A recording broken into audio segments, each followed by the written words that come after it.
ప్రియమైన వాళ్ళారా, ప్రభువైన యేసుక్రీస్తు నామములో ఈ యొక్క ఉదయకాల సమయాన మీ అందరికీ నాకు హృదయపూర్వక వందనాలు తెలుపుకుంటున్నాను. ఈ రోజంతా కూడా మీరు చేయబోయే అన్ని విషయాల్లో దేవుని హస్తము మీకు తోడయుండి మీకు జయాన్ని కలుగుజేయునుగాక. ప్రియులరా, ఈరోజు మనం ధ్యానించుకోబోయేటువంటి అంశం ఏంటంటే, మనకు మార్గమును కలిగించేటువంటి యెహోవా. మనకు మార్గమును కలిగించేటువంటి యెహోవా అనేటువంటి అంశం మీద మనం ఈరోజు వాక్యాన్ని ధ్యానించుకోబోతున్నాం. ప్రియులరా, నిర్గమకాండము 13వ అధ్యాయము చివరి వచనం మనము ఇలా చదువుతున్నామండి.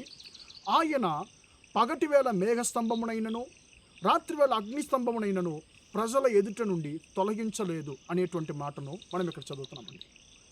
ప్రియులరా, ఇక్కడ దీనికి ముందు వచ్చిన మనం చదివినట్లయితే వారు రాత్రి పగలు వారు నడవడానికి ఆయన పగటివేళ, అంటే యెహోవా పగటివేళ మేఘస్తంభంలోను రాత్రివేళ వారికి వెలిగించడానికి ఆయన అగ్నిస్తంభంలోనూ ఆయన వారికి ముందుగా వెళ్ళాను అనేటువంటి మాటను ఇక్కడ మనం చదువుతున్నాం. ప్రియులారా, మన జీవితంలో మన ముందుగా మన దేవుడైనటువంటి యెహోవా వెళ్ళుతున్నాడు అనేటువంటి దాన్ని మనము ఎప్పుడు కూడా మనం మర్చిపోకూడదండి.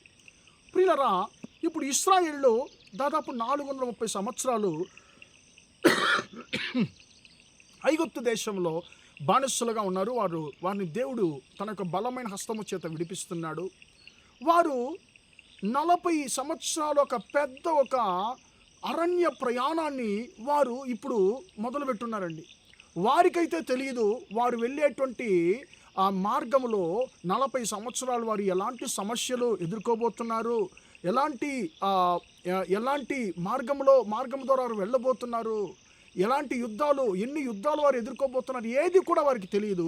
కానీ వారిని నడిపించేటువంటి దేవుడు సమస్తాన్ని ఎరిగినటువంటి దేవుడు. ప్రియమైన దేవుని బిడ్డ, నీ జీవితంలో నువ్వు వెళ్ళేటువంటి ప్రయాణంలో నువ్వు ఎలాంటి ప్రమాదాలు ఎదుర్కొన్నావో, నువ్వు ఎలాంటి సవాళ్ళను ఎదుర్కోవాలో నీకైతే తెలియదు, నాకైతే తెలియదు. కానీ నన్ను నడిపించేటువంటి మన దేవుడు సమస్తాన్ని ఎరిగి ఉన్నాడు.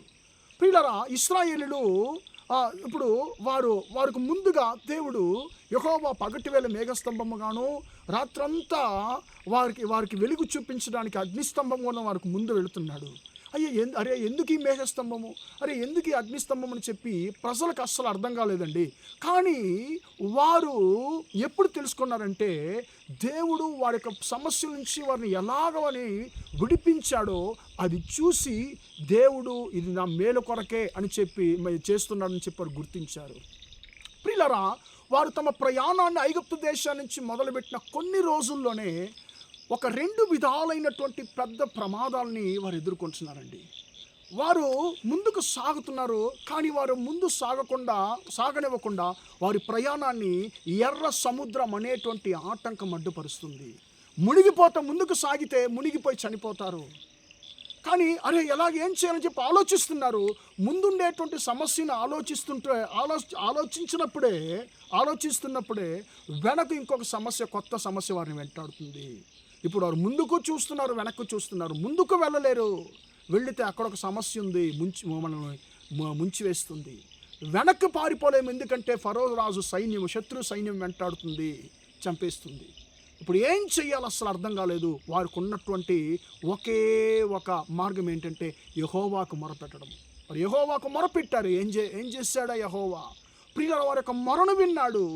మార్గము లేని స్థలంలో, తప్పించుకోవడానికి అవకాశం లేనటువంటి స్థలంలో ఒక క్రొత్త మార్గాన్ని దేవుడు వారి కొరకు కలిగించి ఆ ఎర్ర సముద్రమును బద్దలుగా చీల్చి వారు ముందుకు సాగడానికి దేవుడు వారికి గొప్ప ఒక మార్గాన్ని, ఒక ఆశ్చర్యకరమైనటువంటి త్రోవను సముద్రపు మధ్య దేవుడు కలుగజేశాడు. వారు తమ ప్రయాణాన్ని కొనసాగారు.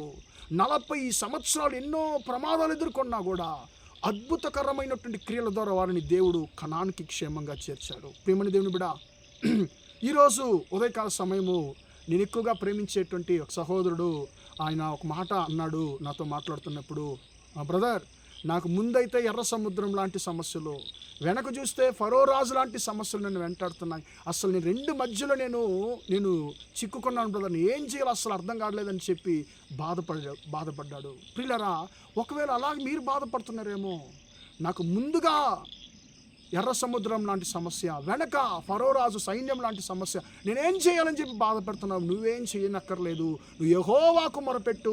మార్గము లేని స్థలములో ఆయన నీ కొరకు క్రొత్త మార్గాలు సృష్టించేటువంటి దేవుడు. మార్గం లేని సమయంలో, మార్గం లేని స్థలాల్లో, త్రోవలేని స్థలాల్లో దేవుడు నీకు త్రోవను కలుగజేసేటువంటి దేవుడు. కాబట్టి మన సమస్యలకు పరిష్కారము మనుషులు ఇవ్వలేరండి. మన సమస్యలకు పరిష్కారము మన యొక్క సొంత జ్ఞానం ఇవ్వలేదు, యెహోవా మాత్రమే ఇవ్వగలడు. కాబట్టి ప్రియమైన దేవుని బిడ్డ, నీ కొరకు నిన్ను నడిపించడానికి నీ దేవుడైన యెహోవా సిద్ధంగా ఉన్నాడు. ఆయనకు నీ సమస్యలు ఏంటో చెప్పు, ఆయనకు నీ జీవితాన్ని అప్పగించు. ఆయన అంటున్నాడు, మార్గము లేని స్థలాల్లో నువ్వు తప్పించుకోవడానికి, ముందుకు సాగడానికి నేను మార్గాన్ని కలుగజేస్తాను. అయ్యో, నేను తప్పించుకోవడానికి అవకాశం లేదు, నేనేం చేయాలని చెప్పి బాధపడుతున్నావేమో, నిన్ను తప్పించేటువంటి దేవుడు నీతో ఉన్నాడు. ఆయనను తప్పించుకోవడానికి మాత్రం కాదు, నువ్వు క్షేమంగా ముందుకు సాగడానికి, నీ జీవితాన్ని క్షేమంగా నువ్వు కొనసాగించడానికి నీకు నూతనమైనటువంటి మార్గాలు నేను తెరుస్తానని చెప్పి దేవుడు వాగ్దానం చేస్తున్నాడు. కాబట్టి దేవుని బిడ్డ, నీ జీవితాన్ని ఆయనకు అప్పగిస్తావా? నీ మార్గాలు ఆయనకు అప్పగిస్తావా? ప్రార్థన చేద్దాం. ప్రేమగల మా తండ్రి, దయగల దేవా, ఇంతవరకు ఈ మాటలు విన్న మీ బిడ్డలు మీరు దీవించండి, ఆశీర్వదించండి తండ్రి. స్తోత్రము అయ్యా. ఇశ్రాయేలును తండ్రి, పగటి వేళ అగ్నిస్తంభము, మేఘస్తంభములోను, రాత్రి వేళ అగ్నిస్తంభములోను తండ్రి వారిని నడిపించినటువంటి దేవుడవు తండ్రి. మార్గం లేని స్థలాల్లో మార్గాన్ని కలుగజేసినటువంటి దేవుడవు తండ్రి. మీ బిడ్డలకు అద్భుతకరమైనటువంటి మార్గాలు కలుగు చేయండి తండ్రి. వారి సమస్యలకు పరిష్కారాన్ని కలుగజేయండి. నేను తప్పించుకోలేను, నేను చిక్కుకున్నాను సమస్యల మధ్య అని చెప్పి, నన్ను ఎవరు విడిపిస్తారని చెప్పి బాధపడుతున్న ప్రతి ఒక్క సహోదరు ఒకసారి జ్ఞాపకం చేసుకోయ్యా. వారి సమస్యలను వారు యేసు నామంలో బయటబడుదురుగాక తండ్రి. వారికి క్రొత్త మార్గాలు